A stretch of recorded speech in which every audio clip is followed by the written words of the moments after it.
Dedi ki, Slavyanların ilk dağıdıcı yürüşlərə neçənci əsrdə məruz qalmışdıq? İlk dəfə neçənci əsrdə yürüş ediblər bizə? 9-cu əsrdə sonlarından. 9-cu əsrin sonlarından. Neçənci əsrin aramsız xarakter almışdı? 10-cu əsrin əvvəllərindən. 10-cu əsrin əvvəllərindən. Hansı feodal dövlətlərimiz Slavyanların yürüşünə məruz qalmışdı? Feodal dövlətləri Şirvanşahlardır. Bir də? Məruz qalan. Sonra Dərbənd hakimliyi idi. Bir də o dövrdə hansı dövlətimiz mövcud idi Azərbaycanın cənubunda? Həm də bütün Azərbaycanı Vaysalda birləşdirmişdilər. Sacilər, Salarilər. Hələ birinci Sacilər. Amma Salarilər məruz qaldılar. Bəli. Siz bizə deyin görə hansı yürüşdə Abaskun adasını qarət eləmişdilər? Deməli 909-cu ildə. Əla. Geri qayıdarkən onları kimlər məğlub eləmişdi? Deməli, geri qayıdan yerli əhali tərəfindən ağır məğlubiyyətə uğradı. Hansı yürüşdə onları Xəzər xaqanlığında icazə gəlmişlər bizim üzərimizə? Deməli, 914-cü il yürüşündə. Əla. Bu yürüşdə onlar neçə gəmi ilə gəlmişdi bizim üzərimizə? Deməli, 500 gəmi idi, hərəsində 100 döyüşçü. Əla. Əslində gəldilər, qarət elədilər, dağıtdılar, geri qayıtdılar. Sonda onları kimlər məğlub elədi? Elə Xəzərlər özləri də, çünki onlar yerli əhali narazılıq eləyir ki, bəs bizim öz soydaşlarımızda səhv belə bir şey deyirlər. Ona görə də onları məğlub eləyirlər. Bulqarlardır. Yox, düzdür. Bulqarlardır, Burtadır, Xarəzmlərdir. Burtasdır və Xarəzm türkləri. Gördük ki, bunların hamısı, sən demə, türklərdir. Ona görə Slavyanları məğlub elədi, əsrlərdə geri qaytarmışdı. Hansı yürüşdə Slavyanların məqsədi Azərbaycanda möhkəmlənmək idi?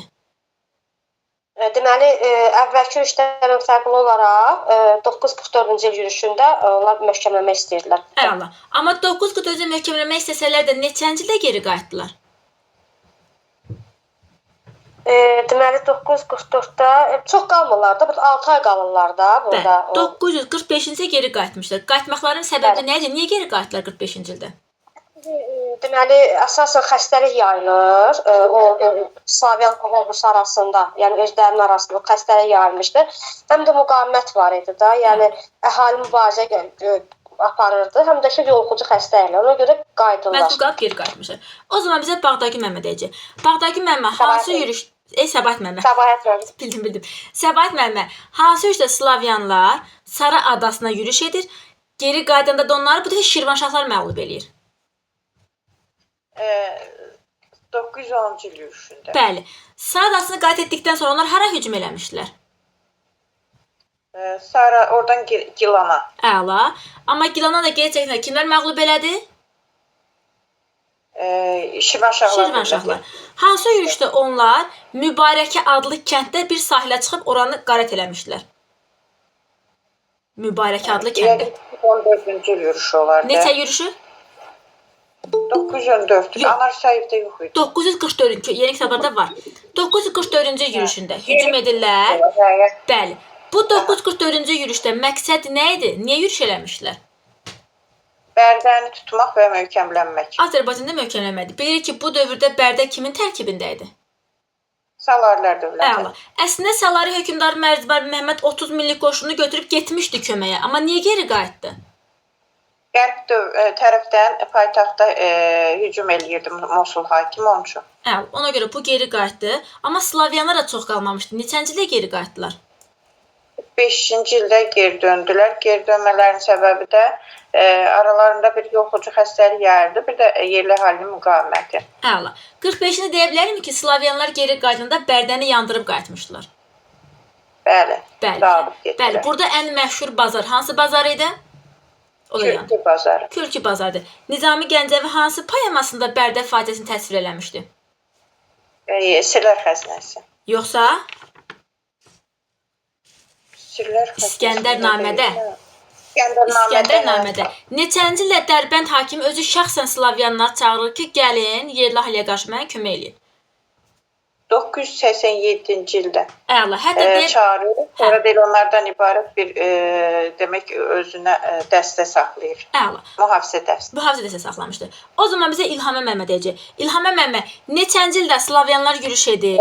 Günel xanım, biraz axırda onlar şey deyim, bir dənə uşağa yemək verə qulaq asın. Yəni Natomin. Onlar Natomin. O zaman bizə Nuranə Məmməd deyəcək. Nuranə Məmməd Slavyanlar hansı yürüşlərdə həm Bakıda, həm də deyirik ki, Kür-Araz ətrafındakı döyüşdə qalib gəlmişdilər. Slavyanlar həm Bakıda, həm Kür-Araz, 1030-cu ildəki döyüşdə qalib gəldilər. Burada hətta şey oldu. Şirvanşahın ordusunu məğlub etdilər, amma burada Mənçivir Arazın qarşısını kəsdi bəndlərdən. Əla. Deməli bu dövrdə Şirvanşahda artıq hansı sülalə hakimiyyətdə idi? Birinci Mənçivir-dirsə şeydilər, Kəsranilər. Əla. Elə Kəsranın ilk nümayəndəsi idi. Musa ibn Fəzil şəxsən özü çağırmamışdı. Musa ibn Fəzil bilirdi ki, Slavyanlar Şirvandadır, Azərbaycandadır. Hara çağırdı? Hardakı qiyam yatırmaq üçün Slavyanları köməyə çağırdı? Beyləqanda onun qardaşı qiyam qaldırmışdı, ona görə çağırmışdı ki, Slavyanları köməyə. Bəli. Slavyanlar da gəlir, qayrət edir. Dağıdandan sonra hansı yola geri qayıtmışlar?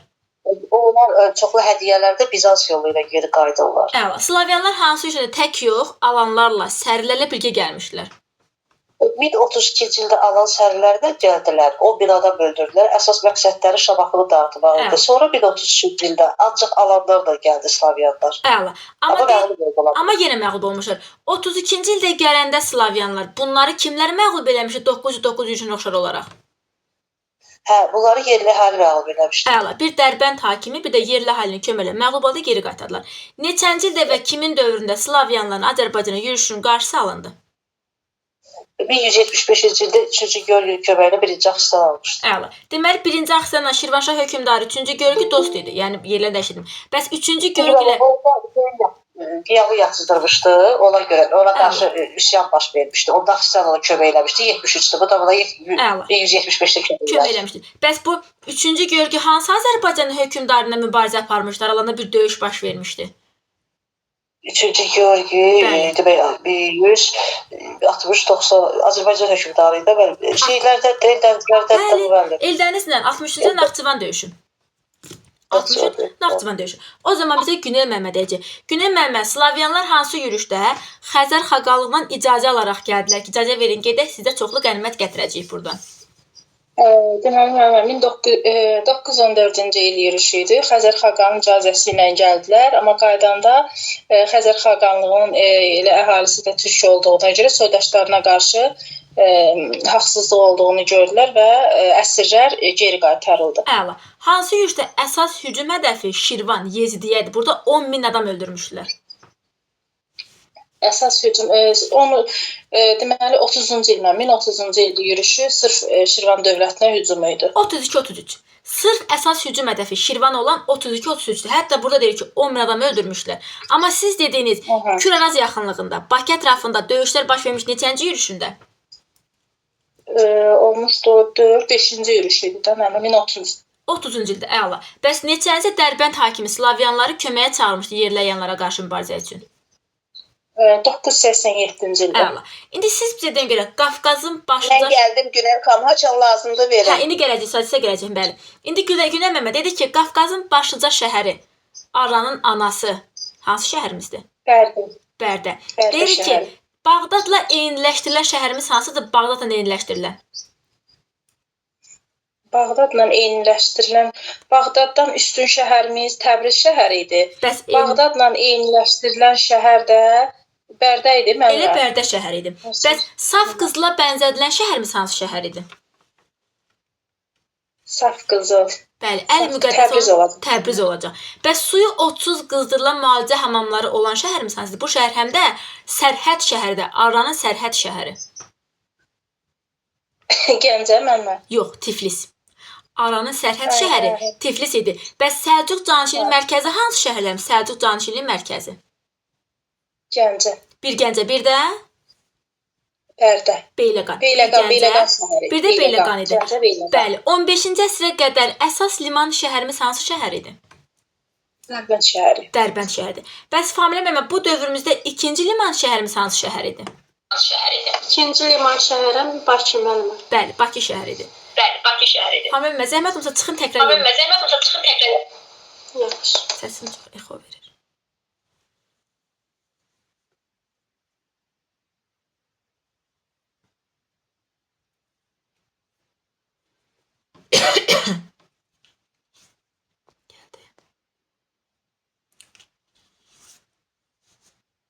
Gəldi. Gəldim. Yaxşı oturaq. Gəldiniz. Dedik ki, Familə müəllimə, hansı şəhərimiz İslamla Xristian arasında strateji qala idi? Gəncə şəhəri idi. Əla. İpək ilə məşhur olan şəhərimiz hansı şəhərdir? İpək ilə məşhur olan şəhərimiz. Məşhur olan şəhərimiz nədir? Gəncənin üzüydü, Şəki idi. Şamax idi. Şamax, bəli, Şamax idi. Bəs harda kətan istehsal olunurdu, kətan? Kətan əsasən Dərbətdə, bir də Şirvanın özündə. Əla. Bəs çəltik?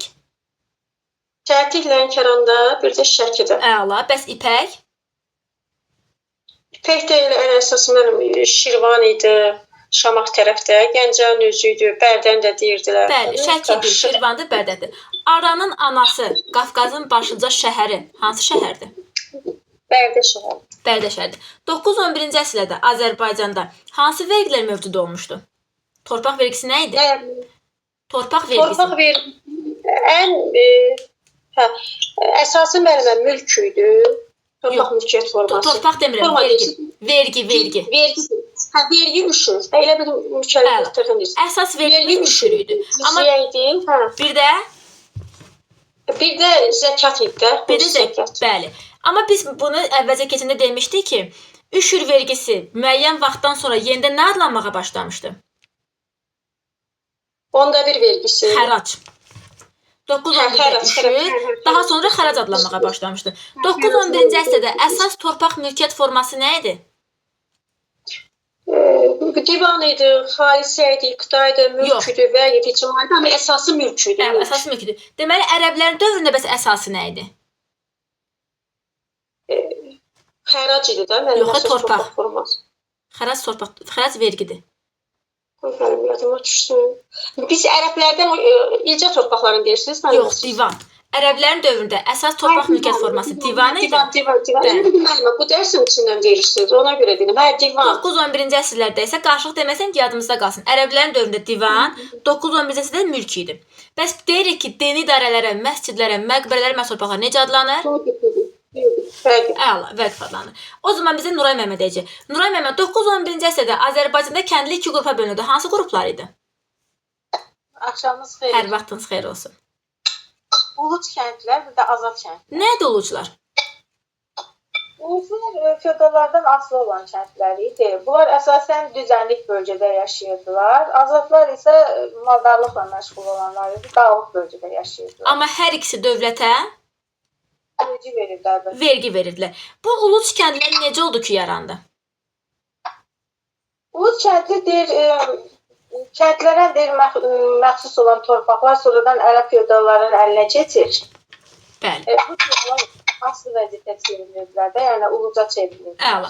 9-11-ci əsrlərdə vergi toplamaq üçün verilən kağız necə adlanırdı? Xüsusi icazə kağızı.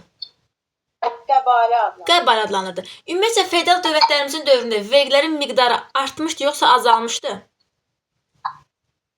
Feodal dövlətlərin dövründə vergilərin miqdarı güclü dəyişikliyi olurdu. Azaldılmışdı. Vergilərin miqdarı azaldılmışdı.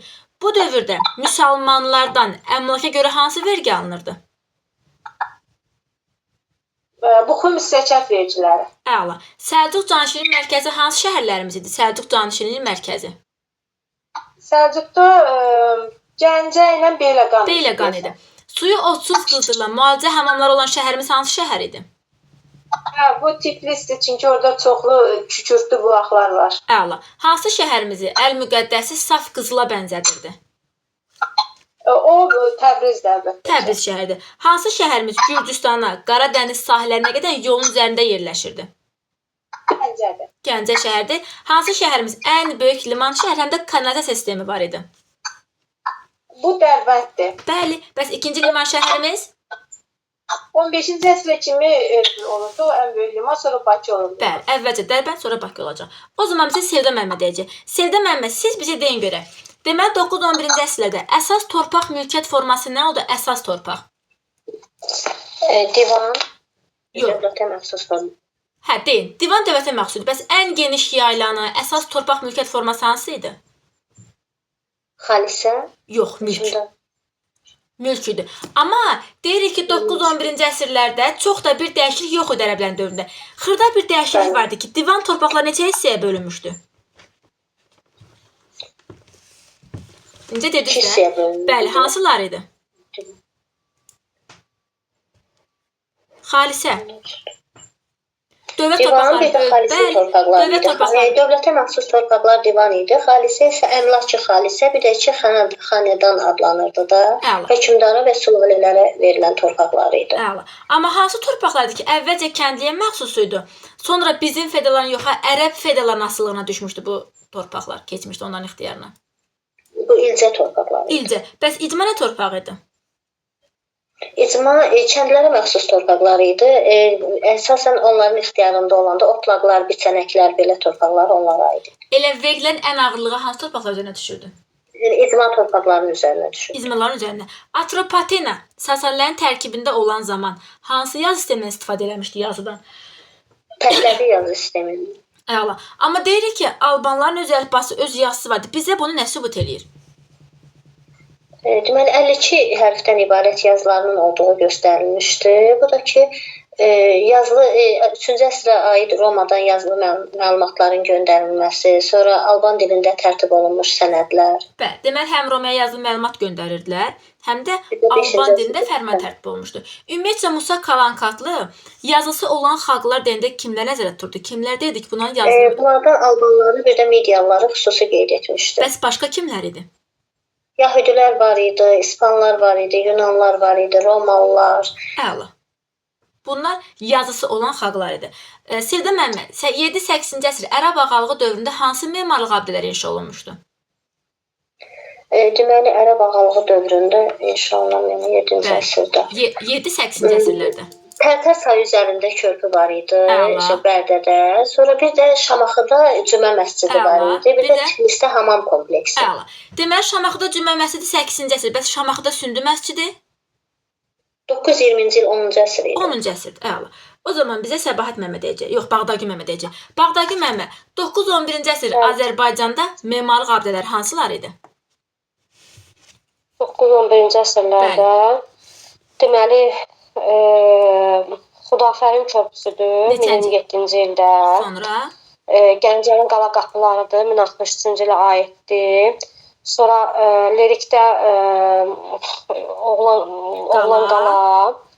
Sonra Naxçıvanda Əlincə qalasıdır. Hə. O 9-cu əsrdə. Bir də Şamaxının Sündü kəndində 10-cu əsrə aid 920-ci ilə aid məscid. Əla, Sündü məscidi. Deməli Şamaxıda Cümə məscidi 8-ci əsr, Sündü məscidi 10-cu əsr.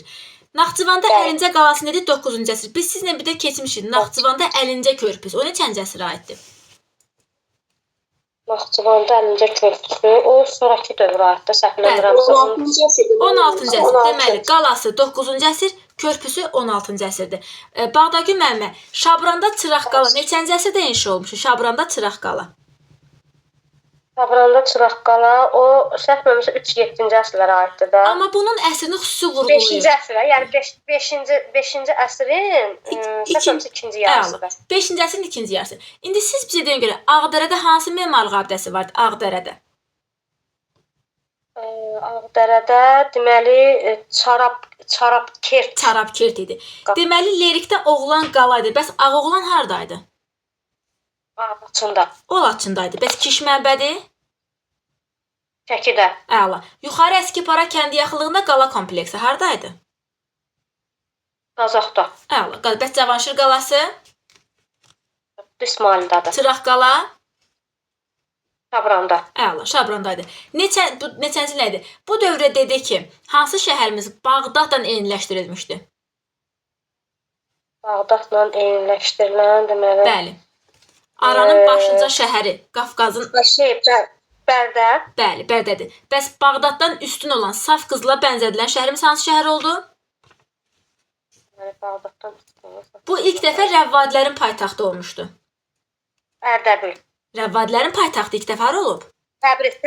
Təbriz şəhəri olmuşdur. Mala- Bəs Arranın sərhəd şəhəri hansı şəhər hesab olunur? Tiflis.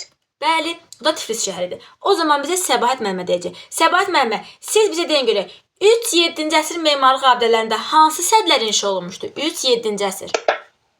3-7-ci əsrdə Torpaq qala səddi. Torpaq qala, sonra Dərbənd, Samur, Dərbənd Düzdür də, Dərbənd, Şirvan, Samur səddi. Hə, Samur, 2 sədd var idi. Bəli, Dərbənd, Şirvan, Samur səddi, bir də Torpaq qala səddi var idi. Bəs Narınqala hardaydı? Narınqala Dərbəndədir. Dərbəndədir. Bəs başqa hansı memarlıq abidələri var 3-7-ci əsrə? Tez-tez sayın, mən deyib vaxtınızı aparmayaq. Demək, birinci lirikdə, lirik nə idi? Qaxda, Ləkit qum, sonra bircə dəqiqə Mehrivan qalası, Mehrivan şəhəri, Dərbənd səddini dedik, Dərbənddə Narınqala, ondan sonra Cavanşir qalası İsmayıllıda, ondan sonra Çıraq qala. Bircə dəqiqə mənim Laçında Ağoğlan, Ağdamda Qovur qala, Ağdərədə Carabkert, Xocavənddə Ağoğlan, sonra Eçməzdində Göymələklər, sonra bir də Qazaxda yuxarı əski kəndi yaxınlığında qala kompleksi. İndi burada bir dənə bir şeyin yerini qatdıq. Dedik ki, Xocavənddə hansı monastırdır Xocavənddə? Xocavənddə Amaras. Amaras monastırıdır. Demək, Xocavənddə Amaras. Bəs Oğlanqala hardadır Oğlanqala? Oğlanqala Lerikdədir, o 9-cu əsrə aiddir. Bəs Ağoğlan? Ağoğlan Laçındadır. Əla, o Laçındadır. Əla. İndi siz bizə deyin görə, birinci Xosrova məxsus hansı xalça var idi? Birinci Xosrovun o Xosrov baharı idi. Sonra elə ki Təbrizdə 4 fəsil xalçaları onun üzərində demək ki, o ornamentlə gedirdi də elə. Elə bir öz inkişafını bu Təbriz xalçalarından almışdı. Məxfur tipli xalçalar harda toxunurdu? Məxfur tipli xalçalar. Məxfur tipli demək xalçalar Mərənd idi. Təbriz idi, bir də Ərdəbil. Neçənci ildə xalçaçılığımız UNESCO-ya daxil olmuşdu?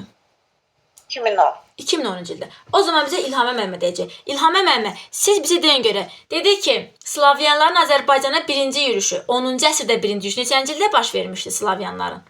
Bayaq buradan sizə sual vermədik. İlhamə müəllimə, buradasınız? Hə, buradayam. Dedi ki, Slavyanlar 10-cu əsrdə ilk dəfə neçənci ildə gəlmişlər? 10-cu əsrdə ilk dəfə. 909-da. Əla. Bu zaman gələndə hansı adanı qarət eləmişdilər? Abaskon adasını ələ keçirirlər, amma yerli əhali onları qovur. Əla. Neçənci yürüşündə Dərbənd hakimi Slavyanları şəxsən özü çağırmışdı yerli əyanlara qarşı mübarizə aparmaq üçün? Kömək üçün də, yəni onlardan. Bir dəqiqə yadıma salım, bircə dəqiqə. Bu vaxtı dör idi, Şirvanşahlar vaxtı. 980. Həm də Şirvanşahlar çağırmışdı da, yox? Yox, Dərbənd hakimi. Dərbənd hakimi çağırmışdı bunu 987-də köməyə. Bir də ki, öz üçün o eləmişdi, qorusun deyə onları, mühafizə. Dəstəsində saxlamışdı. Bəli. Neçənci də Slavyanlar tək yox, Alan və Sərirlərlə birgə gəlmişdilər. Bu Şirvanşahlar vaxt olub 1032-1037, yox, 1032-1175-də, 1033-də. Bu Alanla Sərirlər gəlirlər, əsas istəyirlər ki, onda da 1175-də orada Aksitan olur, birinci Aksitan. O da Gürcülərin köməyi ilə ölkədən qovur onları. Əla. İndi siz bizə deyin görə, 1027-ci ildə Cəbrayılda hansı körpü inşa olunmuşdu? Xudafərin körpüsü. Kimin dövrünə düşür? Hansı hökmdar dövründə idi? Kəddadi Mərzban ibn Fəzl ibn Məhəmməd. Fəzl ibn Məhəmmədin dövründə. Bəs Şəddadi hökmdar Əbüləsvər Şavurun dövründə hansı qapılar inşa olunmuşdu? Dərbənd qapıları 1063-də İbrahim Osmanoğlu tərəfindən. Bəli, Gəncə qapıları 1063-cü ildə. Bəs bu Gəncə qapılarının bir tayını Gürcülər nə zaman aparmışlar, neçənci ildə? Monastırı apardılar. Zəlzələdə olmuşdu həmin dövrdə, 1139-da. Bunlar həm Dərvazanı, ay Allah, hansı monastır idi? Gelat monastırında. Hara? Gelat monastırında. Hə, ora aparmışdılar, indi də ordadır. Əla. İndi bizə kim deyəcək? Nuranə müəllimə deyəcək. Nuranə müəllimə, Kitab-ı Dədə Qorqud dastanı. Ümumiyyətcə bu Dədə Qorqud Oğuzların hansı boyundan idilər? Və Oğuzların bayaq boyundan idi. Əla. Bunlar hansı pul vahdini istifadə edirdi? Akça. Bəli, Ağcan istifadə edirdi. Bu dövrdə, yəni 17-ci əsrdə Azərbaycanda kimlər olmuşdu ki, onlar dedilər ki, biz Dədə Qorqudun qəbrini görmüşük Dərbənddə. Hə, elə dedilər ki, oradaydı qəbri. Adam onları idi, bir də ki, Çələbi idi. O Övliya Çələbi idi. Əla. Hal-hazırda Dədə Qorqud dastanının nüsxələri harda saxlanılır? İtaliyada, Vatikan'da, biri də Almaniyada, Dresden'də. Əla.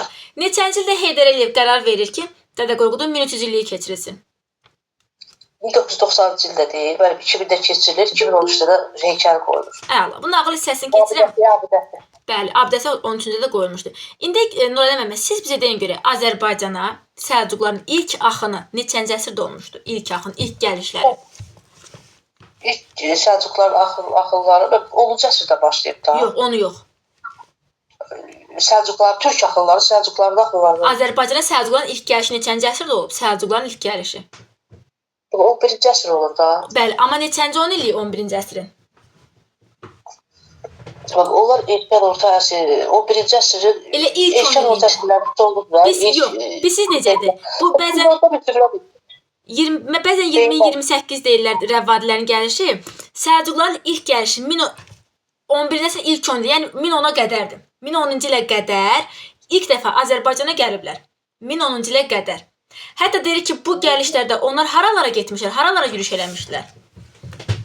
Bunlar gələndə Bizansa doğru yürüş eləyiblər də, kəşfiyyat yürüşünə çıxmışdılar. Yox, hələ kəşfiyyat demirəm. Hələ kəşfiyyat demirəm. Deyirik, ilk 10 ildə gəldilər. İlk öncə Azərbaycanın cənubuna, oradan Arana, oradan Naxçıvan Dəbilə getmişlər. İlk 10 illikdə. 1010-a qədər. 1010-a qədər, hə. Və o biri var idi, Alagöz yaylaqları, Göyçə. Hə, o Oğuzlar idi. O Oğuzlar idi. O Oğuzlar, onun nağıl səsini keçdim. İndi siz gedən görə Səlcuqlar Oğuzların hansı boyundan idilər? Onlar Qılıq boyundan idi. Bəs qaylar kimlər idi? Onlar Osmanlı idilər. Osmanlı idilər. Kimin dövründə biz keçmişdik bunu? Səlcuqlar Türkmən adlanmağa başlamışdı. Kimin dövründə? Toğrul dövründə. İslam dinini qəbul etmişdilərdi. Ona görə onlar Türkmən adlanmağa başlamışdı. Elə kimin dövründə İslamı qəbul eləmişdilər? Bəli. Elə Səlcuq bəyin dövründə. Bəli. Onlar bu Səlcuq bəyin dövründə bunlar nə zaman gedib Buxar ətrafında məskunlaşmışdılar? Bunlar 11-ci əsrdə. Yox, elə 10-cu əsrin 70-ci əsr. 70-ci və o Cərg şəhərlikdə. Hə, 962-də gedib Cərg oralardır, bəli. Sonra da getmişlər Buxar ətrafında məskunlaşmışdılar. Səlcuq öləndən sonra iki görkəmli nümayəndəsi vardı. Kimlər idi? Toğrul Çağrı bəy oğlu. Əla. Bir Çağrı bəydir, biri Toğrul bəy. Kimin başçılığı kəşfiyyat yürüşünə çıxmışdılar? 1015 Çağrı bəy başçılığı ilə. Əla. O zaman bizə Güney müəllimə deyəcək. Güney müəllimə, bir də biz rəvvadilərin dövründə keçmişdik ki, neçənci ildə 2000 Oğuz ailəsi gəlib rəvvadilərin ərazisində məskunlaşmışdı? 28-də. Onların gəlməsinin səbəbi nə idi? Kim qovmuş onları Mərkəzi Asiyadan?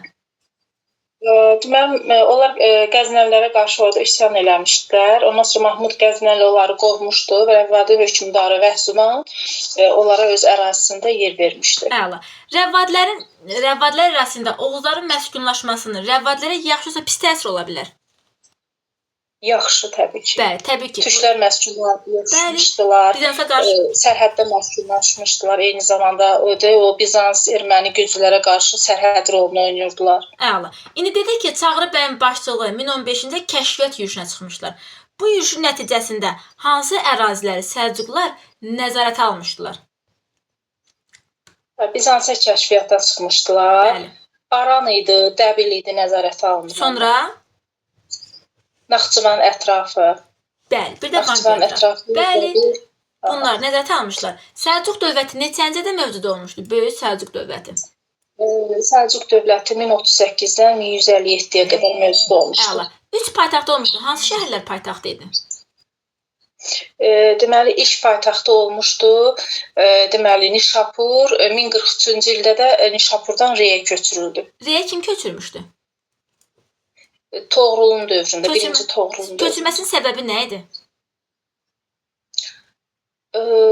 O işğallar eləmək istəyirdi müəllimə. Bəli, daha Qərbə yaxın, doğru işğallar eləmək istəyirdi. O səbəbdən də daha yaxın paytaxtı məsafəyə köçürmüş. daha rahat idarə eləmək üçün Əla. dəyişir. Deməli, bu Səlcuq dövlətini kim yaratmışdı? Səlcuq dövlətini. Səlcuq bəy. Dövləti. Hə, dövləti Toğrul müəllimə. Bəli. Deyə bilərik ki, Sultan Toğrul yaratmışdı. Xeyr müəllimə, sultan olmayıbdı o. Sultan neçənci ildə olmuşdu? Sultan titulu alır müəllimə. Deməli, Bilirsəsində neçənci bir Dəndənəkən döyüşü olur? həmin Dəndənəkan döyüşü 1040-cı ildə də Dəndənəkan döyüşü olur. Hə, Dəndənəkan qələbəsindən sonra özünü sultan elan eləyir Mərv qurultayında. Mərv qurultayında. O zaman bizə Famili Mehmet deyəcək. Famili Mehmet deyir ki, bir Səlcuqlar Mərkəzi Asiyada aparıcı siyasi qüvvəyə çevrildilər. Bir də deyir ki, Ön Asiyada aparıcı siyasi qüvvəyə çevrildilər. Bunlar hansı döyüş nəticəsində olmuşdu? Mərkəzi Asiyada Dəndənəkən döyüşündən sonra, Ön Asiyada Malazgirt vuruşmasından sonra. Dəndənəkən döyüşündə Səlcuqlar kimi məğlub elədilər? Sultan Məsuddu. Bəli, Sultan Məsud Qəznəli. Bundan sonra Toğrul bir qurultay çağırmışdı. Hansı qurultay? Mərv qurultaydı. Orada da şərqə, qərbə hücumlar planlaşdırıldı. Əla. Elə hücumu rahatlaşdırmaq üçün 43-cü ildə paytaxtda hara köçürdü? Rey şəhərinə köçürdü, Reyə köçürdü. Əla. Bundan sonra da Bizansa doğru istiqamət götürdü. Hansı Şəddadi hökmdarı ilə birləşib belə siz dediniz Bizansa qarşı mübarizə aparmışdılar? Hansı Şəddadi hökmdarı ilə? Bəli. Biz bunu keçən dəfə demişdik. Qoy mənimə deyəcəm. Əblaspardan qabaq qoy. Bəli, kimi də Əblaspardan qabaq? 48-ci ildə kimi də hakimiyyətdə? Hə, ləşkəri idi də, mənim ikinci ləşkəri. İkinci ləşkəri ilə birləşir. 48-ci ildə gedir Bizans erməni güclü qüvvələri məğlub eləmişdi. 1054-cü ildə hansı dövlətlər asılı hala salmışdı bu Toğrul, Sultan Toğrul? Şəddadiləri, bir də Rəvvadiləri 1054-cü ildə. İlk öncə Rəvvadiləri, ardınca Şəddadiləri. Rəvvadiləri asılı hala saldıqdan sonra hansı şəhərdə üsyan olur, amma heç bir nəticəsi olmur bu üsyanın? Hə, Səlcuqlara qarşı. Bəli. Bir Xoy, bir də harda müəllimə? Xoyda və biri Xoydu, biri də bəli, bir də Salmas idi. Hansı hökmdarla Bizans erməni güclərə qarşı birgə mübarizə aparmaq üçün anlaşma imzalamışdılar, razılığa gəlmişdilər? Hə, Şəddadi hökmdarı ilə. Əla. Kimdir Şəddadi hökmdarı? Mən vaxtı Şəddadi hökmdarı Rəfəkçi, nədir? Əblaslar Şabur idi. Əla. Deməli Rəvvadiləri, Şəddadilər və bunun ardınca həm də hansı ərazini asılı hala saldılar? Hansı əmirliyi? O vaxtı Tiflis Müsəlman əmirliyində özlərindən asılı hala Tiflis salmışlar. Müsəlman əmirliyi neçənci illərə qədər qaldı Səlcuqların asılılığında? 1122-yə qədər. 22-yə qədər. Səlcuqların 2 dənə sərkərdəsi var. Bir Kutalmır, bir də İbrahim İnal. Haralara getmişlər bu sərkərdələrlə? Talmış bəy Arran ərazisində olur. Bir də oradan gedir, buradan da Şəddadilərlə birləşir, Bizansa qarşı əməliyyatlar aparır. İbrahim də yenə də bu da bir İran tərəfə, bir də Azərbaycanın bəzi özünə tabe edilir. O zaman bizə Nuray müəllimə deyəcək. Nuray müəllimə hansı hökmdarın dövründə Səlcuqlar Azərbaycanın işğalında yeni mərhələyə başladılar? Alparslanın dövründə işğalın yeni mərhələsi başladı. Neçənci ildə olmuş Alparslan hakimiyyətdə? Alparslan 1063-1072. Azərbaycanda hansı dövlətin varlığına son qoydu Alparslan?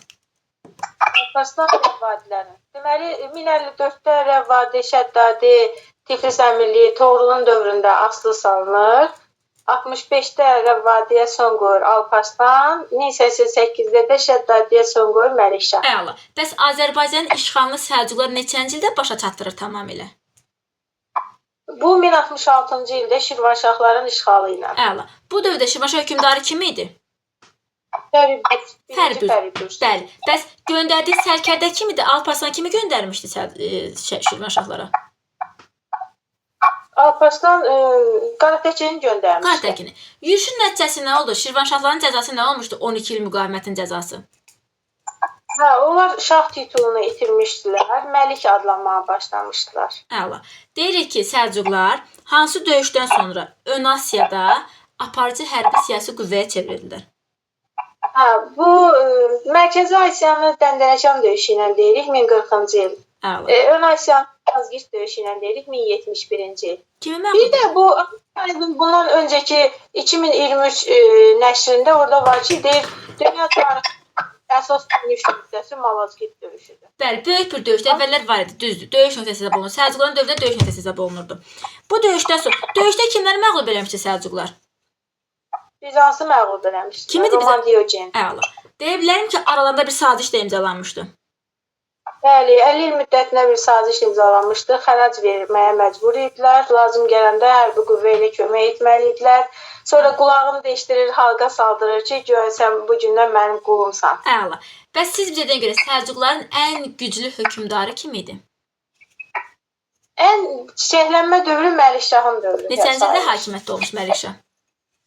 O 72-92, Bəli. 1072-1092. Məlikşahın dövründə ticarət inkişaf eləmiş. Səbəb nədir? Niyə ticarət inkişaf eləmişdi? Tacirləri bəzi vergi və rüsumlardan azad etmişdi. Eyni zamanda Və vahid pul sistemi, ölçü çəki sistemi yaratmışdı. Ticarət yollarının təhlükəsizliyi əla. onun dövründə Təmin olunmuşdu. O zaman bizə Sevda müəllimə deyəcək. Sevda müəllimə, siz bizə deyin görə dedi ki, Alparslan hansı dövlətin varlığına son qoydu? Məbadilər dövləti. Bəs Məlikşah? Şəddadilər dövləti. Məlikşah Şəddadləri hansı sərkərdəni göndərmişdi ki, get oranı tut? Buğanı göndərmişdi, o da Gəncəni tutmuşdu. Əla. Və biz deyirik ki, Şəddadilər dövlətində hökmdar hansı titulu daşıyırdı? Şəddadilər dövlətində əmir titulu. Bəli, əmir titulu daşıyırdı. Sonuncu əmirdə 3-cü fəzl olmuşdu. Məlikşahın dövründə Məlikşahın vəziri kim idi? Nizam Mülki. Əla. Hər ikisi ölür, vəziyyət gərginləşmişdi. Səlcuqların sonuncu hökmdarı kim oldu? Ən sonuncu hökmdar. Sultan Səncər olmuşdu. Necə? 1118-1157. Əla. Deyə bilərəm ki, Sultan Səncər hakimiyyətə gələn kimi Səlcuqlar parçalandı. Ölkəni üsyanlar bürüdü, sonra isə Atabəylərə parçalandı. Tək Atabəylərə yox, yəni bir çox dövlətlərə, belə deyirik ki, Kiçik Asiyada məsəl üçün Anadolu Səlcuq sultanlığı, Mərkəzi Asiyada Xarəzm şahlar, eyni zamanda da İraq Səlcuq sultanlığı yaranmışdı 18-ci ilə 94-cü ilə qədər. Sevda müəllimə, Azərbaycana türklərin 3-cü böyük axını kimin adı ilə bağlıdır? Oğuz Səlcuqların 11-ci əsrdə. Əla. Səlcuqlar gələndə niyə bizi belə rahatlıqla işğal edə bilmişlər? Asan tutmuşdular bizi. Çünki Səlcuqların gəlişinə qədər Azərbaycanda Vahid bir dövlətimiz var idi ki, müqavimət göstərsin. mərkəzləşmiş dövlət yox idi da. Necə mənim? Bəli, onu deyirəm ki, yəni vahid bir dövlətimiz yox idi ki, onlara qarşı mübarizə aparsın. Həm də onlar türk, biz türk, ona görə daha yaxşı münasibət bəsləmişik. İndi siz bizə görə Səlcuqların dövründə əhalidən hansı vergilər alırdılar, vergilər? Deməli, Işır vergisi alırdılar. Bu onda bir vergisi idi. Sonra Alaf vergisi idi. Keşikçilər, gözətçilər bu vergi verirdilər. Silah bahası, nal bahası, şərab bahası, o da müəyyən ehtiyacları ödəmək üçün idi. Ordun ehtiyacları. Torpaq mülkiyyət formaları var idi. Uç torpaqları, imperiyanın sərhədlərini qoruyanlara verilirdi bu. Sonra bir də iqta hərbi xidmət müqabilində verilirdi. Məlikşahın dövründə daha çox paylanmışdı. Bəli, ən çox paylayan elə Məlikşahdır. O zaman bizə Bağdaqi Məmməd deyəcək ki, Bağdaqi Məmməd belə düşə bilər ki, Səlcuqların dövründə mövcud olmuş vergilər yox, yeni yaranmış vergilər. Səlcuqların dövründə hansı vergilər yeni yaranmışdı? Üşür. Yox, axı üşürü biz başda dedik 9-11, dedik ki 9-11-də vardı üşür. Onda vergi deyəndə Elə sonrası... Hə, deyin, bahalar... Deyin. Silahdır, naldır, şərabdır, bunlar bir də alafdır. Deməli, alafdır, silah bahası, nal bahası, şərab bahası bunlar yeni yaranmışdı. Bir də Səlcuqların dövründə yeni yaranmış torpaq mülkiyyət forması vardı. Hansı torpaqdır yeni yaranan? Uç torpaqları. Əla. Amma ən geniş yayılmış torpaq hansı idi? İqta. Əla. Deməli, ərəblərin dövründə ən genişi divan. 9-11 feodal dövlətlərimizin dövründə mülk, Səlcuqların dövründə isə İqta. Əla, iqta idi. Şirvanşahlar dövləti neçənci ildə yaranmışdı? Şirvanşahlar 861-də. 3 sülalə olmuşdu ardıcıl. Hansı sülalələrdə hakimiyyətdə olanlar? Deməli, Məzəblər sülaləsi 861, 1027, Kəssanlar 1027, 1082, 1082-dən 1538-də Dərbəndlər sülaləsi. Hansı sülalənin dövründə Şirvan daha çox basqınlara məruz qalmışdı, hücumlara məruz qalmışdı? Kəssanələri. Amma buna baxmayaraq varlığını qoruyub saxlaya bilmişdi. Kəssanlərin ilk nümayəndəsi kim idi? Dəstəvanlarda Mənçöhür, birinci Mənçöhür. Bəli. 1027-dən 1034-ə qədər hakimiyyətdə Əla. oldu. Bayaq da dedik ki, 1030-cu ildə Bakıda, nə bilim, Kiraz yaxınlığında kimlərə məğlub olmuşdu? Slavyanlara. Slavyanlara. Məcbur qalıb hansı çayın qarşısını bədnən kəsir ki, heç olmasa qarşısını dayandırsın yürüşün? Araz çayını. Araz çayını. Bayaq dedik ki, Səlcuqlar Azərbaycanın işğalını neçənci ildə başa çatdırdı Azərbaycanın işğalını?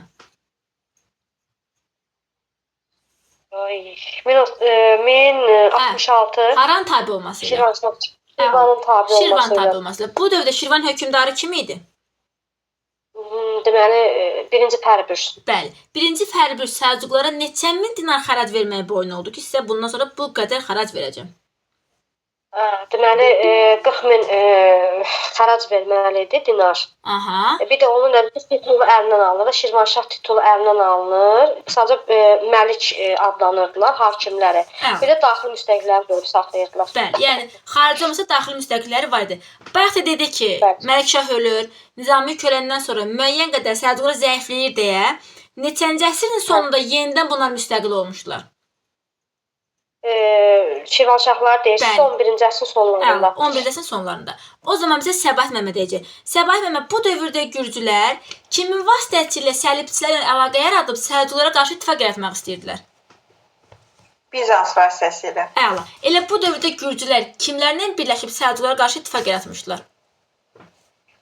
Bu zaman Bizans, Qıpçaqlar, sonra bir də Avropa səlibçiləri bunlar Bəli. birlikdə Birləşdilər. Hətta bu dövrdə Gürcülər bizim üzərimizə yürüş eləmişdi ki, niyə Afrodun ittifaqı pozmur? Neçənci ildə olmuşdu bu yürüş?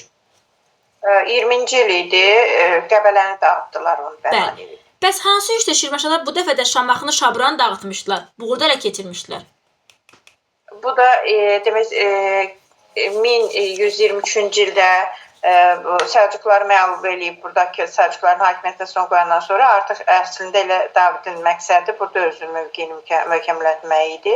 Bundan istifadə edib 24-cü ildə hücum eləyir Şirvanşahların ərazisinə, Şirvanı, Şabranı, bir də Burut qalasını ələ keçirir. Əla. Deyirik ki, neçənci ildə Şirvanşahlar tam olaraq tam bir müstəqilini bərp edirlər. Neçənci ildə? Demək 25-ci ildə. Kimin ölümündən sonra? Qoşunlar oradan çıxır. David də yəni Şirvanla münasibətlərini düzəldərək qoşunlarını oradan çıxarır. 1-ci Demetri. Bəli, Demetri qoşunları çıxartmışdı. Amma 60-cı ildə Mənçöhür öləndən sonra ölkədə artıq iki tirəlik yaranmışdı. Kimlər Gürcə hakimiyyətinə keçmək istəyirdi Gürcülərin tərkibinə? Davidin qızı Mənçöhrün arvadı olmuşdu. O öləndən sonra öz oğlunu hakimiyyətə gətirmək üçün Qıpçaqlarla birlikdə demək mübarizə aparır, amma bu zaman Şəmsəddin Eldəniz demək digər oğlu Ağstafanı hakimiyyətə gətirərək onların o fikirlərinə son qoyur. Elə 1160-cı ildə Eldəniz Şirvanşahlara kömək edib hakimiyyətə gətirir və bununla da Ağstan kimin asılılığına düşür? Ağstan elə Eldənizlər dövlətinin hakimiyyəti altına düşür və Eldənizlər dövlət də bütün Azərbaycanı öz hakimiyyəti altında birləşdirməyə sonuç çatdırmış olur. Amma deyirik ki, Ağstan dövründə bir dəfə də Eldənizlərin yürüşünə məruz qalmışdı 90-cı ildə. Bu dəfə yürüşün məqsədi nə idi? Səbəbi nə idi? Məqsədi yox. Qızıl Arslanın dövrü idi. O zaman istəyirdilər ki, Eldənizlərdən asılıqdan çıxalar, amma elə ki Qızıl Arslan ora hücum eləyir, onların da yenidən tabe eləyir. Əla. Dedik ki, bu Ağstan dövründə neçənci ildə Azərbaycana Slavyanların yürüşünün qarşı tamamilə alındı? 1175-ci ildə. Kimlər kömək eləmişdi bizə? Gürcü Çarı 3-cü Georgi idi. Bəs onlar bizə kömək eləmişdi. Bəs Ağstan nə zaman kömək eləmişdi Gürcülərə? 1173-cü ildə orada olan qiyamı da Ağstan kömək edib yatışdırmışdı. Əla. O zaman bizə İlhamə Məmməd deyəcək. İlhamə Məmməd dedi ki, 1-ci Ağstan 40 min dinar xərac verməyə boyun olmuşdu. Bəs kimin dövründə Gürcülərə arxayın olub xəracı dayandırdılar? Fəribüzün dövründə? Yox. Fəribüz xərac verməyə başlamış. Bəs xəracı dayandıran kim olmuşdu? Xəracı dayandıran? Xəracı dayandıran Mənçöhür. Bəli. Neçənci Mənçöhür idi amma? 3-cü. Bəs 1-ci Mənçöhür neçənci ildə hakimiyyətdə olmuşdu? 1-ci Mənçöhür. Bəli. Bir dəqiqə. 11-ci əsrdə 1027-də. 27-34-cü illər. Bilirik ki, Tiflis Müsəlman Əmirliyi nə zaman yaradılmışdı? Tiflis Müsəlman Əmirliyi. Tiflis Müsəlman Əmirliyi nə vaxt yaranmışdı? Bəli. Bir dəqiqə. Ləğv olmağını bilirəm, amma yaranmağı 8-ci yadımdan əsrin çıxdı. 30-cu illərində. 8-ci əsrin Ha. 30-cu illərində. Tiflis müsəlman əmirliyi neçənci ildə düşmüşdü Səlcuqların asıllığına? Bir dəqiqə. Eyni ildə həm Rəvvadilər, həm Şəddadilər, həm də Tiflis müsəlman əmirliyi neçənci ildə idi? Eyni ildə həm də xristian kilsəsinin parçalanması. Bilirsiniz əslində. 11-ci əsrdə də Bəli. 1060. 1054. 1054-cü ildə. Neçənci Didqori döyüşü baş verdi? Didqori döyüşü. 1120-də, 21-də. 21-ci ildə. Harda baş vermişdi bu Didqori? Nədir onun adı? Tiflisdə Tiflisdə baş az verdi. qalmış belə. Bəli. Bu Didqori Tiflisdə döyüşündə. biraz Kim qalib Aha. gəlmişdi Didqori döyüşündə? burada Səlcuq qoşunlarına gürcülər qalib gəlir Didqori döyüşündə.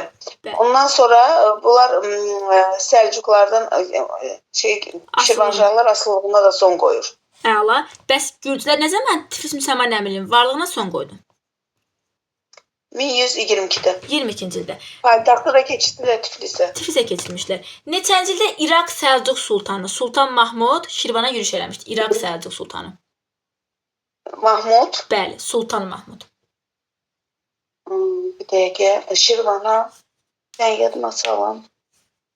Elə Tiflis müsəlman əmri ləğvindən bir il sonra idi. Məğlub oldu, geri qayıtdı da. Bəli. 1123-cü ildə. 23-cü ildə. Yürüş eləməsinin səbəbi nə idi? Niyə İraq Səlcuq sultanı bu Şirvana yürüş eləmişdi ki? Çünki o 3-cü Mənçur çıxmışdı onlardan ittifaqdan. Əla. Həm də ki fərəc vermirdi. Əla. Neçənci ildə 4-cü David yürüş edir, Şamaxını, Şabranı və Buğurt qalasını qarət eləyir, dağıdır, tutur. Bir dəqiqə. Bir dəqiqə deyəcəm, yadıma salam. O da elə biri sonra idi. 1120-də. 24-də. 24-də, 20-də Qəbələni qarət eləmişdi. 24-də Şamaxını, Şabranı. Neçənci ildə David ölür, Demetra qoşunlarını geri çəkir, Səlcuqlar da müstəqilini tam olaraq bərpa edir. Tam müstəqil olurlar. 1124-də elə bu ələ keçirəndən sonra ölür. 1125-də. 25-də. Gürcülər də Şirvandan gedirlər. 3-cü Mənçur da tezdən müstəqil olur. Əla. O zaman bizə Nonə Məmə deyəcək. Nonə Məmə Axsan hakimiyyətə gələndən sonra deyir ki, atasından, yəni 3-cü Mənçurdan fərqli olaraq Bəli. nə işlər görmüşdü Mənçur atasından fərqli olaraq? Atasından fərqli olaraq o Axsan hakimiyyəti gələndə o Eldəniz köməyi ilə gəlmişdi hakimiyyətə. O Səlcuqlarla münasibəti yaxşı edir, yəni bərpa edir. Gürcülərlə də münasibəti yaxşı olur. Xarəzmşahlarla da dostluq əlaqələri saxlayır. Əla. Sonra Dərbənd keçidi təmir etdirir. Əla. Bir də deyə bilərəm ki, Dərbənd keçidindən başqa da qalalar, sədlər inşa eləmişdi. Allah bilmədə bəli inşa elətdirir. Əla. Bəlkə dedik yenə deyək. Dedik ki, bu gürcülərə kömək edir, Gürcə də bizə kömək edir. Neçənci Slavyanların yürüşünün qarşısını aldıq? Dildə Georgiya qarşı üsyan oldu. Ona kömək elədi. 1175-ci ildə Slavyanların yürüşündə də onlar gəldilər, kömək elədilər, Slavyanları qovdular. Şirvanşahlar neçə sənə paytaxt olub Şirvanşahların? Şirvanşahların birinci paytaxtı Şirvan idi.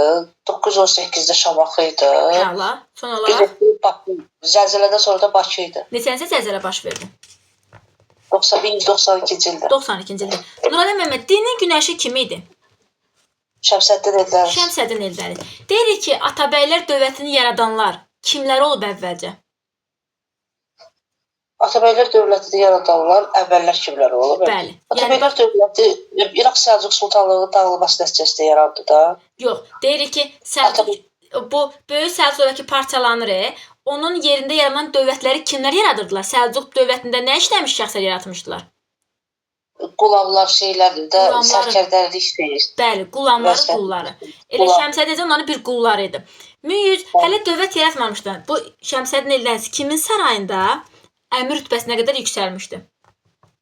Toğrul sarayında. 3-cü Toğrul idi da. Yoxsa 2-ci Toğrul?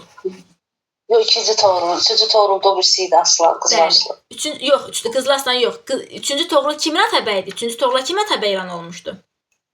3-cü Toğrula kim atabəy elan olmuşdu? Məhəmməd Cahan. Məhəmməd Cahan Pəhlivan. Bəli. Və bu da şeyin atabəyidir da, Qızıl Arslan. Bəli. Yox, Arslan Şahın. Arslan Şahın. Arslan Şahın atabəyi Məhəmməd Eldənizdir.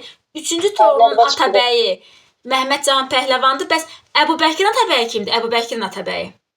O da Qızılaçsan idi. O da Qızılaçsan idi. Bu Şəmsəddin Eldənizə Azərbaycan, yəni Aranı iqta olaraq verən kim idi? İraq Səlcuq Sultanlığı vermişdi. Kim idi İraq Səlcuq Sultanı bu dövrdə?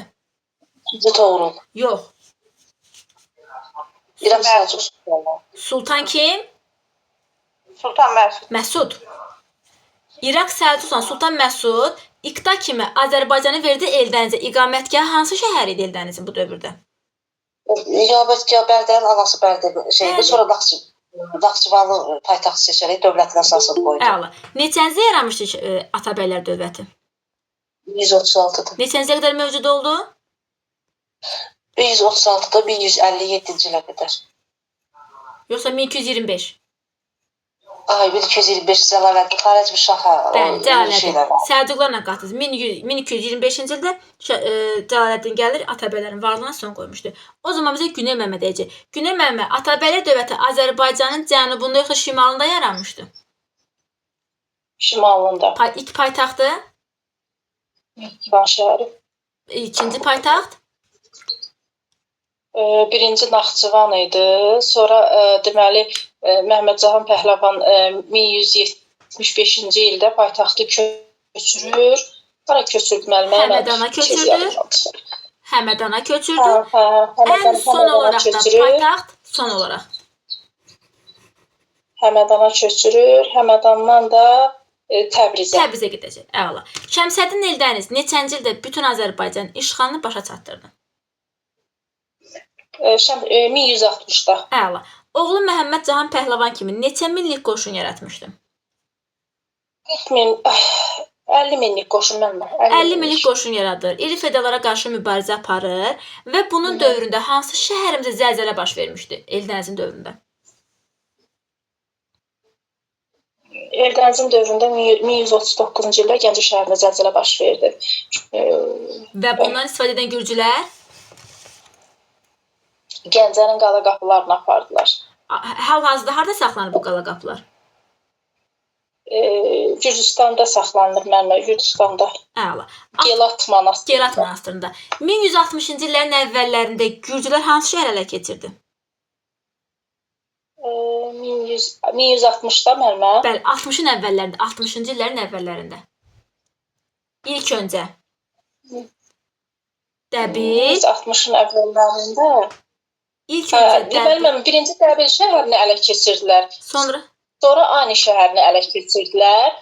Ondan sonra deməli daha sonra 1161-ci ildə Eldəniz deməli Gürcüstana hücum eləyir.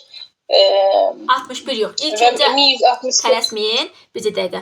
63-cü ildə Naxçıvan döyüşü baş verir. Bu döyüşdə kim qalib gəlir?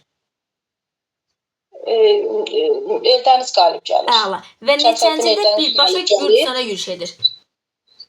1164-də artıq birbaşa Gürcüstana hücum eləyir və Gürcüstanın deməli xəzinəni ələ keçirir də, saray xəzinəsini ələ keçirir. Hansı şəhəri geri qaytarır? Dəbili geri qaytarır. Daha sonra 1175-ci ildə Şəmsəddin Eldənizin göstərişi ilə Məhəmməd Cahan Pəhləvan, oğlu Məhəmməd Cahan Pəhləvan Gürcüstana deməli hücum eləyir, yürüş eləyir və bundan sonra gürcülər məğlub olurlar və Ani şəhərində qaytarmış olurlar. Əla. Və bir daha Atabəylər dövlətinə, yəni Ərazi iddiaları ərazi söhbəti qaldırılır. Bu Məhəmməd Cahan Pəhləvanın 75-ci ildə atası göndərdiyini yürüşün. Bunu hakimiyyət dövrünə ad eləyə bilərik Məhəmməd Cahan Pəhləvan hakimiyyət dövrünə? xeyr, mən. Xeyr, ad elə bilmərik. O zaman bizə Familyə Məmməd deyəcək. Deməli Familyə Məmməd Şəmsəddin Eldəniz kimin sarayında ilk öncə əmir vəzifəsində çalışmışdı, əmir rütbəsində? İkinci Toğrulun Bəli. sarayında. Şəmsəddin Eldəniz neçəncədə böyük Atabəy titulu almışdı və kimin Atabəyi idi? 1160-cı ildə demək Arslan Şahın Atabəyi idi. Şəmsəddin Eldənizə Azərbaycan, yəni Aranı iqta olaraq kim vermişdi? Aranı iqta olaraq Toğrul vermişdi müəllimə. Yox. Yoxsa Məsud Bəli, İraq vermişdi. Səlcuqla Sultan Məsud. Deməli 1123-cü ildə Şirvana yürüş edən hökmdar Mahmud idi, amma bu Məsud idi. Məsud bunu iqta kimi verəndə Eldənizin iqamətgahı hansı şəhərdə yerləşirdi iqamətgahı? Naxçıvanda Yox, mənimə. hələ Yəni paytaxt- Arran tərəfdə. Yox. Hələ dövlətin paytaxtını demirəm. İlk öncə iqamətgahı harda yerləşirdi? Arranın anası haraydı? Arrandaydı. Bərdə. Bəli, elə sizin sevdiyiniz məkan Bərdədə idi. Və bundan sonra dövləti yaradır. Birinci paytaxt olur hara? Birinci paytaxt Naxçıvan olur. Naxçıvan olmuşdu. Şəmsəddin Eldəniz neçənci ildə gürcülərin bütün xəzinəsini ələ keçirib Dəbiri geri qaytarmışdı? O mənimə 1164-cü ildə idi. Dərzim Əla. hücum edir ora, gedir onlara ağır məlumat uğradır. Bəli. Xəzinəndə ələ keçir. Bəs neçənci ildə oğlunu göndərir bu dəfə də Ani şəhərini geri qaytarır və bir dəfə iddialarına son qoymuşlar. 1175-də Məhəmməd Cahan Pəhləvanı göndərir. Əla. Elə bu Gedir ölür. o güclərlə onu geri Bəli. qaytarır. Elə bu dövrdə bu ölür, Eldəniz ölür. Kim gəlir hakimiyyətə? Məhəmməd Cahan Pəhləvan gəlir. 75-dən 86-ya qədər də o idarə edir. Bəs Məhəmməd Cahan Pəhləvan kimin atabəyi idi? O da 3-cü Toğrulun atabəyi idi. Əla. 3-cü Toğrul və oğlunu məğlub eləyən hökmdar kim idi bəs? Hə, o Qızıl Arslan. Neçənci il hansı döyüş? 1190-da Həmədan döyüşü oldu. Bəli. Deməli Eldənizlər 2 dənə Həmədan döyüş keçir. Bir 1190-cı il Həmədan, bir də 1194-cü ildə. 94-cü bu dəfə kim? 94-də yox. Yəni neçə yaşdım? 94-cü ildə gəlib tutmuşdular. Nətər müəllimə? 94-cü ildə gəlib tutmuşdular Xorasan Rey Həmədanı. Həmədan uğrunda Mən neçə 97-də mənim çaşdım. 97-ci ildə onda Xarəzmşahları məğlub edib Təkəşir. Bəli. Deməli Xarəzmşahlar həm 12-ci əsrin sonunda gəliblər bizə, həm də 13-cü əsrin əvvəllərində. Həm də 13-cü əsrin əvvəllərində də Əvvəllərində. Cəlaləddin 1225-də son Gəlir, qoydu, son ata qoymuş. bildi. Əla. O zaman bizə Nuray Məmməd deyəcək. Nuray Məmməd, Məhəmməd Cahan Pəhləvan hakimiyyətə gəldi. Hakimiyyətə gələn kimi ilk öncə atası kimi dövlətin dayağını möhkəmləndirmək üçün hansı tədbirləri həyata keçirdi? Ordu yaradır. Neçə minlik? Nizami ordu 50 minlik ordu yaradır. Bəli, Məlik Şah kimi hansı tədbiri həyata keçmiş Məlik Şah kimi? Nə paylamışdı Məlik Şah kimi? İlk dəfə eləyib. İlk də paylamışdı. Paytaxtı hara köçürdü? Naxçıvandan Həmədana köçürür. Həmədana köçürmüşdü. Bəs Ağsunqurlərlə hansı şəhər almışdı? Ağsunqurlərin əlindən. Ağsunqurlərdən tədrici alır, verir qardaşına iqamətgah kimi Qızıl Arslana verir. Əla. Bəs Qızlasanı kimin atabəyi elan eləmişdi? Oğlunun atabəyi təyin eləmişdi Əbu Bəkirin. Bəli. Əbubəkir neçənci ildə gəlmişdi hakimiyyətə? Əbu Bəkir 1191-də gəlir, 1210-a kimi hakimiyyətdə olur. Əbubəkirin dövründə biz neçənci ildə Təkəşin yürüşünə məruz qaldıq və Təkəş gəldi haralara ələ keçirdi? Təkəşin yürüşü 94-də olur, 1194-də. 3 ildən sonra qovub çıxardılar onu. Həmədan uğrunda döyüşdə 1197-də. 97-ci ildə. Əbubəkirin dövründə biz neçəncidə gürcülərin ən dağıdıcı yürüşünə məruz qaldıq? Gürcülərin ən dağıdıcı yürüşü. Bu necə sual tamam başa düşmədim, bir də deyim. Əbubəkirin dövründə neçənci ildə gürcülərin ən dağıdıcı yürüşü baş vermişdi? Ən dağıdıcı, ən elə bununla da hakimiyyətdən gedir Əbubəkir bununla da. 1210 1210-cu ildə. Əbubəkir gedir, kim gəlir hakimiyyətə? Özbək. Özbəyin dövründə biz kimlərin yürüşünə məruz qalırıq? Həm Monqolların, həm Gürcülərin. Gürcülərin. Neçənci ildə Xarəzmşahlar gəlir, atabəylərin varlığına son qoyur. 225-də Xarəzmşah Cəlaləddin Təbrizi tutur, bununla da Eldənizlər süquta uğrayır. Əla. Azərbaycan tarixində sultan titulu qəbul etmiş ilk hökmdar hansı hökmdar idi? Qızıl Arslandı. Hansı döyüşdən sonra buna bu ad verilmişdi? Həmədan döyüşündən sonra. Neçənci ildə bu titulu aldı? Sultan titulunu. Sultan titulunu 1191-də alıb, Həmədan döyüşü 1190-da 90-cı olubdu. olmuşdu. Bəs dünya tarixində ilk sultan titulu qəbul etmiş hökmdar kimi türk hökmdar? Mahmud Qəznəvidir. Bəli, Mahmud Qəznəvi. O zaman bizə Sevda Məmməd deyəcək. Deməli Sevda Məmməd Məhəmməd Cahan Pəhləvan atası ilə oxşar olaraq hara hücum eləmişdi? İşğalçı yürüş eləmişdi. Gürcüstana. Gürcüstana. Haralarda Eldənizlərin hakimiyyətini möhkəmləndirmişdi? Deməli, Mosulda, sonra Xuzistanda, Hilatda, Fars bölgəsində. Əla. Bu dövrdə Məhəmməd Cahan Pəhləvan Azərbaycan idarəsini kimə tapşırmışdı? Qızıl Arslanı. Bəs iqamətgah haraydı Qızıl Arslanın? Təbriz. Təbriz idi. Qızıl Arslan kim atabəyi idi? Üçüncü Toğrulun. Yox. 3-cü Atabəy Məhəmməd Cahan Pəhləvan. Bəs Qızıl Arslan kim Atabəy idi Qızıl Arslan? Əbu Qızıl Arslan. Əbu Bəkirin Atabəyi. Əbu Bəkirin idi, bəli. Qızıl Arslan neçənci illərdə hakimiyyətdə olmuşdu? 1191-ə qədər də 1186-1191. Elə Məhəmməd Cahan Pəhləvan gedən kimi bu gəlir hakimiyyətə. Bunun dövründə 90-cı il Həmədan döyüşündə kimləri məğlub elədi? İraq Səlcuq Sultanı 3-cü Toğrul və onun ordusunu məğlubiyyətə uğratmışdı. Əla. Neçənci ildə sultan titulu qəbul elədi? 1191-ci ildə. Dedi ki, neçənci ildə ilk dəfə Şirvanşahlar Eldənzənin tabeliyinə düşdü, yəni asılı hala düşdü. Kimin dövründə bə? Şirvanşahlar Eldənizlərin Qızıl Arslanın dövründə. Yox, yaxşı belə deyək. Neçənci ildə Eldənizlər bütün Azərbaycanın işğalını başa çatdırmışdılar? Yaxşı, Şəmsəddin Eldəniz dedi ki, 1160-cı ildə Axistan hakimiyyətə gəlməsinə kömək eləyir. Bununla da asılı hala salmışdı. Və sonra nə baş verdi ki, Axistan yenə Şamaxıya yürüş eləmişdi? Niyə yürüş eləmiş Şamaxıya?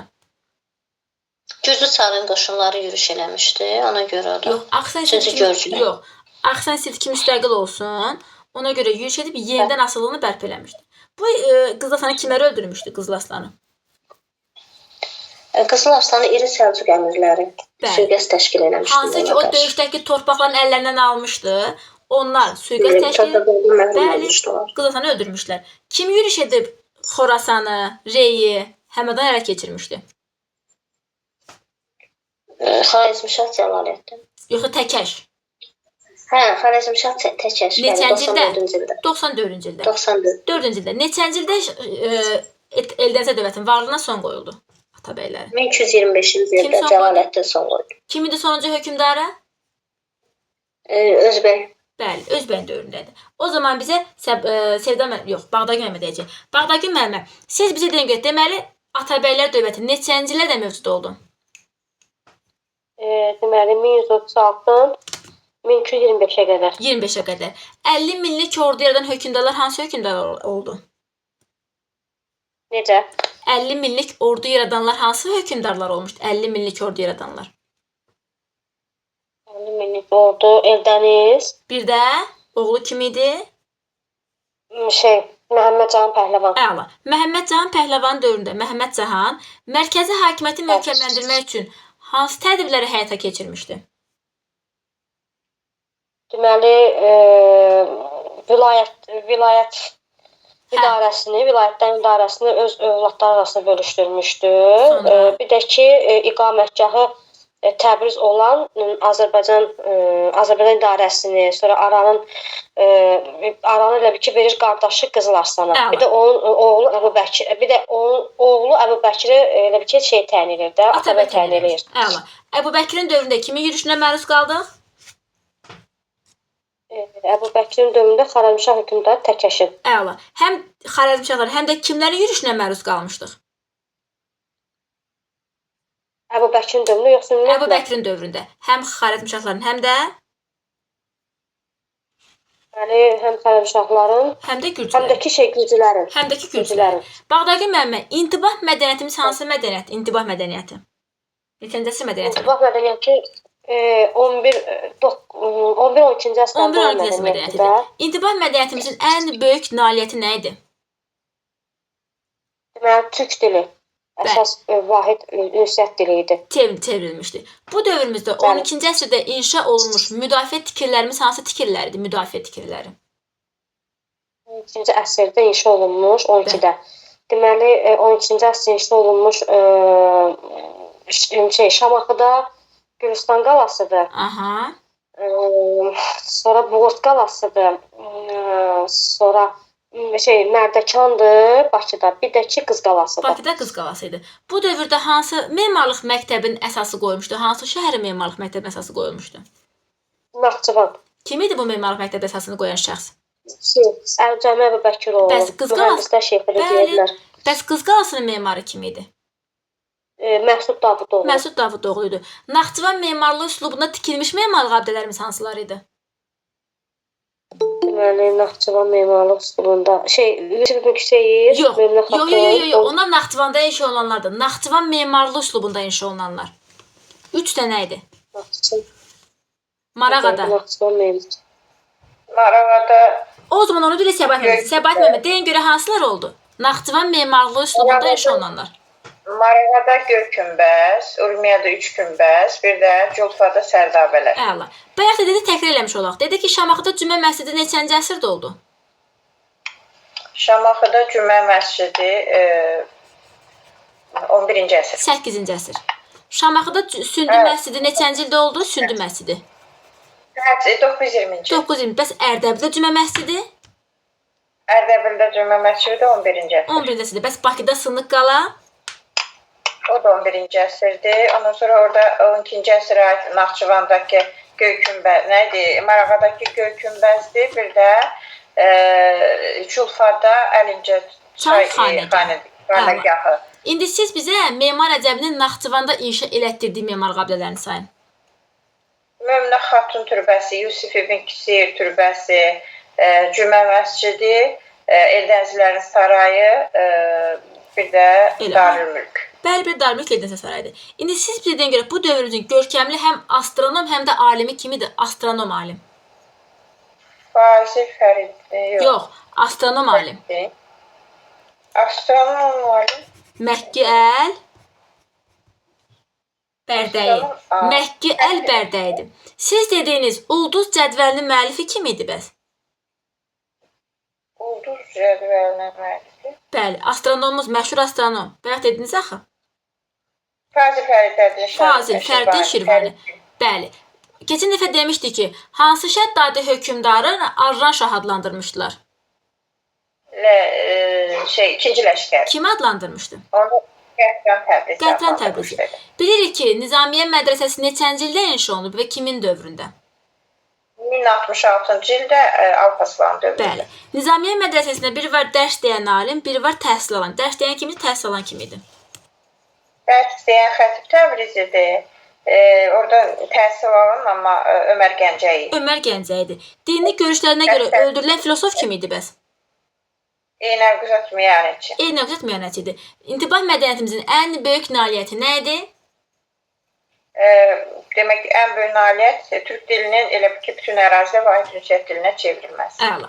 O zaman bizə Səbət Məmməd deyəcək. Səbət Məmməd dedi ki, 12-ci əsrdə inşa olmuş müdafiə tikililərimiz hansılar oldu? Müdafiə tikililərimiz. Ey İlhamə müəllimə. Hatta niyə qarışdırıram? Müdafiə tikililəri, bəli. Gülüstan qalası Şamaxıda, Buğurt qalası Ağsuda, sonra bir Qız qalası, bir də Mərdəkan. Bakıda Mərdəkan qalası. İndi heç sizə demədik Atabələ dövlətinə. İlhamə müəllimə, Atabələ dövlət nə zaman yaranmışdı? 1136. Kim yaratdı? Şəmsəddin Eldəniz. Azərbaycan cənubda yoxsa şimalda yaranmışdı? Şimalda. Birinci paytaxt? Naxçıvan. İkinci paytaxt? Həmədan. Həmədana kim köçürdü? Məlikşah. Kim? Məlikşah. Yoxsa Məhəmmədcan? Məhəmməd Cahan Pəhlivan. Məhəmmədcan, narahat olmayın.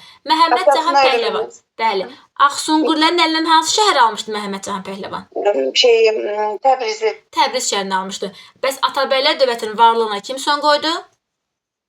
Xarəzmşahlar. Hansı hökmdar Xarəzmşahlar? Cəlaləddin yoxsa Təkəş? Yox, Cəlaləddin Özbey vaxtı gəldi 1225-də. Təkəş Əbu Bəkir vaxtı gəldi. Həmədan döyüşü. Bəli. Neçənci oldu Həmədan döyüşü? Bir dəqiqə 1197-də. 7-cidə. Bəs birinci Həmədan neçənci ildə olmuşdu? Qızıl Arslanın qalib gəldiyi Həmədan. Qızıl Arslanın. Bəli. Bir dəqiqə demin nə deyəcəm, bir dəqiqə. Qızıl Arslanın qalib gəldiyi Həmədan. 1160-da. 90. Yox. 1190. Hətta deyirik ki, bu döyüşdə qalib gələndən sonra neçənci ildə ilk dəfə idi ki, sultan titulu qəbul olunur Azərbaycan tərəfindən. Xəlifənin razılığıyla o verir də. 1191-də. 91-ci ildə. O zaman bizə Nuranə Məmməd deyəcək. Nuranə Məmməd, siz bizə deyin görə 7-8-ci əsr Ərəb ağalığı dövründə hansı memarlıq abidələri inşa olmuşdu? 7-8-ci əsr. Orada Cümə məscidi idi, Tiflisdə Hamam kompleksi, bir də Xudafəri Tərtər çayı üzərində körpü. Bəli, Bəridə Tərtər çayı üzərində körpü. Bir də 11-ci əsr memarlıq abidələrimiz vardı. Hansıları idi 11-ci əsr olanlar? 11-ci əsr Naxçıvanda olan qalaydı. Sündü məscidi idi. Şamaxda Sündü məscidi, düzdür. Laçında Oğlan Oğlan qala, qala, sonra Lerikdə Oğlan qala, sonra Laçında, Lerikdə, Laçındakı axı 3-7. Lerik Laçındakı 3-7-dir. Biz 9-11 sayırıq, Lerikdə idi. Lerikdə də şeydir, bəli, Oğlan qala. Oğlan qala. Düzdür də, niyə Oğlan qala idi? O düz Oğlan qala. Oğlan qala. Bəs 1027-ci ildə hansı körpü idi? O şeydi, Xudafəli körpüsü. 1063-cü ildə hansı qala? Cəbrayıl. İbrahim İbn Osman, Gəncə. Əla. Bəs Qız qalasının memarı kim idi? Məsud Tabutoğlu 28 metr müdafiə məqsədi ilə. Əla. Bəs mühəndislər şeyxi kim idi? O əcəmi idi. Əcəmi Naxçıvanda Yusuf bölümdə xatun qoşa binalara cürür, məscidləri böyük. Əla. Bəs Naxçıvan memarlı üslubunda inşa olunanlar hansılar idi Naxçıvan memarlı üslubunda? O şeydə 12-ci əsr Cufa sərdabələri idi. Marağada göy günbəz, Urmiya 3 günbəz. Bəli. Bəs Sınıq qala hardaydı? Sınıq qala şeydə idi, Sınıq qala Dərbətdə idi. Yox, Bakıdaydı. Neçənci ildə? Gəlib çatıb. Bakıda o da gəlib çatıb. Şeydə 11-ci əsr. Bir də ki, Cümə məscidlərdə bildə gəlib çatıb. O neçənci əsr Ərdəbil Cümə məscidi? Cümə məscidi? Bəli, Ərdəbildəki. O da 11-ci əsrdir. O da 11-ci əsrdir. Bəs bu dövrümüzdə dedi ki, dini görüşlərinə görə öldürülən filosofumuz kim idi? Hə, o Ömər Gəncəyi idi. Yox, öldürülən. Öldürülən. Yox, şimdi Miyanətçi idi. Eynül-Qüzzət Miyanətçi idi. Bəs siz dediyiniz, yox, siz dediniz yox. Bəs görkəmli astronom alimiz kim idi? Həm astronom, həm alim idi. Həm astronom, həm alim idi. Bəhbəryar deyirsiniz, mənimsiz, filosof. Yox, bir dəqiqə mən beləcəm onu, elə buydu. Ömər Gəncəyi, yox, filosof idi o. Bir dəqiqə mən bunları ezbərləmişəm özdə. Şirvan, Fəzil Fəridəddin Şirvani. Fəzil Fəridəddin Şirvani astronom idi, o heç. Bəs astronom alim? Məhdi? Astronom alim, bir dəqiqə. Xətib Təbrizi, yox. Məhki Əl?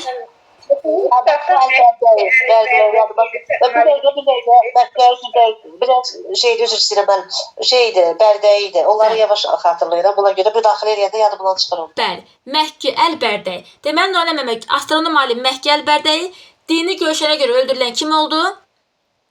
O 32 yaşında öldürülən Miyanətçi idi. Eynül-Qüzzət Miyanətçi idi. O təzə məlumatdır. Məhki Əl Bərdəyi. Astronom alim bu keçən də var idi, yox. Sinif kitabı. Biz siz necə Səbahat Məmməd, keçənki analizi verilməmiş. Məsələn, mən onu keçən il də çıxartmışım sinif kitabından, amma analizi verilmir. Bu il verib bana artıq onun analizi. Hətta düşünün, bu ilki OTK sınaqlarında sırf uşaqlara salmışdılar ki, bu şəxsləri seçin, görkəmli astronom alimi seçin. Həm astronom, həm alim. Yəni düşünün, uşaqlara salmışlar o birinci siniflərə OTK sınağında. Astronom alim. O zaman bizə Güney Məmməd deyəcək. Güney Məmməd, siz də bizə 3-7-ci əsr memar abidələrindən 3-7-ci əsr, siz bayaq saymadınız onu. 3-7-ci əsr, Laçında Oğlan qala, Ağdamda Çarakbert, səhv dedim. Laçında Oğlan qala, Ağoğlan. Laçında Ağoğlan, sonra Ağoğlan, Ağdərədə Çarakbert, ondan sonra Ağdamda. Ağdamda, bir dəqiqə deyəcəm mən. Ağdamda Govru qalaydı. Ona Şəkidə Kiş məbədi idi. Sonra Oğuzda yox, Qaxda. Qaxda nə idi? Qaxda Torpaq qala, istehkam səddi idi. Dərbənd, Şirvan, bir də Samur sədləri tikilmişdi. Ondan sonra Eçməcində Göymələkləri, bir də ki, Qazaxda yuxarı Əskipara. Kəndiyaxına qala kompleksi. İndi bu Etmədzin deyil. Etmədzin xəritə düşsə haranı götürə bilər Etmədzin? Qərbi Azərbaycan. Bəli, Qərbi Azərbaycan İrəvanı götürəcək. İndi siz bizə 12-ci əsrdə Naxçıvan memarlıq üslubunda inşa olanlar sayın. Naxçıvan memarlıq üslubunda. Naxçıvan memarlığı üslubunda deməli Culfada sərdabələr idi. Marağada göy günbəz, Urmiyada 3 günbəz. 3 günbəz idi. Bir də mühəndislər şeyxinin Naxçıvanda inşa etdiyi abidələr var idi. Deməli, Naxçıvanda inşa elətdirdiyi Darülmülk Eldənizlər Sarayı, Eldənizlər Sarayı, Cümə məscidi inşa elətdirmişdi, Qoşa minarə inşa elətdirmişdi, Möminə Xatun türbəsi idi. Bir də Yusif ibn Küveys türbəsi. Bəli, Yusif ibn Küsey türbəsidir. Deməli, Güney Məmməd Qız qalasının memarı kim oldu? Qız qalası Məsud Davudoğlu. Bəli, bəs mühəndislər şeyximiz? Əcəmi. Əcəmi Əbubəkiroğlu. Bəs İbn Sinanın tələbəsi kim idi? İbn Sinanın tələbəsi? Bəhmənyar İbn Mərzban. Əla. Bəs Nizamiye mədrəsəsində dərs deyən alim kim idi? Xətib Təbrizi 40 il dərs demişdi. Bəs təhsil alan kim idi? Təhsil alan. Təhsil alanda Ömər Gəncəy idi. Ömər Gəncəy idi. O zaman bizə Familya Məmmədəsini yekunlaşdıraq. Familya Məmməd, siz də bizə Bakıda Sınıq qalan deyib. Bu da Ədədə Cümə məscidi. Bakıda harda müəllimə? Sınıq qala Şabrandadır müəllimə. Yox, şu Sınıq qala hardadır? Çıraq qala deyil müəllimə, bağışlayın. Hə. Bağışlayın, Çıraq qala nə olur? Sınıq qala Bakıda. Bakıdadır. Yaxşı. Bəli. Kitab qədər qorxu düşməydi, onlara sual vermədim. Hansından? Kitab qədər qorxu. Yox, kitab da qoqudun o vacib yerlərini dedim, bir dənə o boylara nağıl kimi dedim, yəqin onu baxarsınız, ona görə dedim vaxtımız getməsin.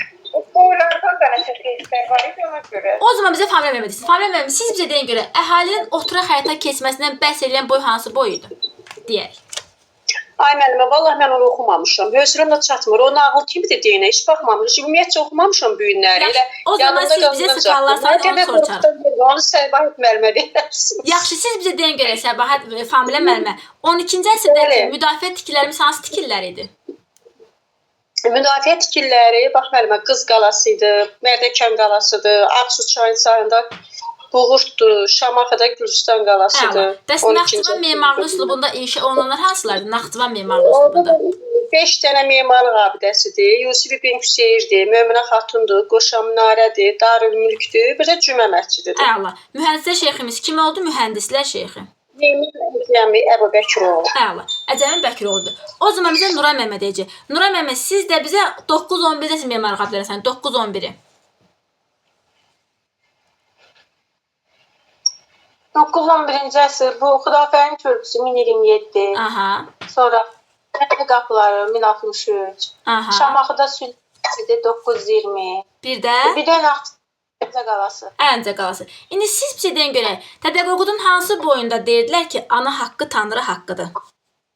Hə, o Sağır Qazanın evini yağmalaması boyda. Bəs hansı boyda Oğuz-Trabzon münasibətlərindən Oğuz dövləti haqqında məlumat verirdilər? Qanturalı deyir, Sarı donlu Selcan xatun eşqinə o olandı da Qanturalı boyu. Nə gözəl. Qanlı Qocaoğlu.